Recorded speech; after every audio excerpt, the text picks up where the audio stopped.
Hey y'all, these are a few things that I wish someone told me when I was first starting off photography, especially with strobes. When you are shooting with strobes, whether in the studio or if you're using a speed light, but let's say in this example, a studio setting, you want to set your ISO already, and your shutter speed normally, at least when I started, had a fixed range. Most times you couldn't go over like 250. Well, for most normal, some people obviously they had more advanced technology. So you want to set your aperture and your shutter speed. But what no one told me is that you have to kill the ambient light. So the strobes are the main source of light, which means you have to crank up that f-stop.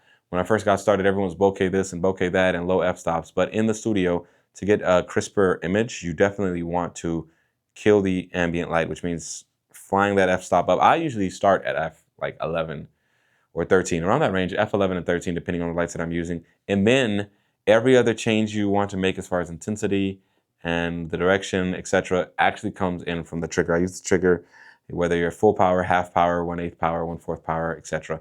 But you want to kill the ambient light. That's the most important part. Even if you play around with your ISO and your shutter speed, you want to kill the ambient light.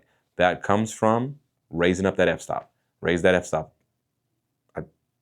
That's the moral of the story. Raise the f-stop. If you're a photographer, and it doesn't matter how long you've been a photographer, what is one thing you wish someone told you? Like the strobe thing was kicking my butt forever.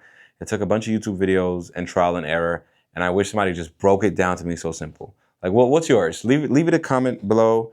Like, follow. Welcome.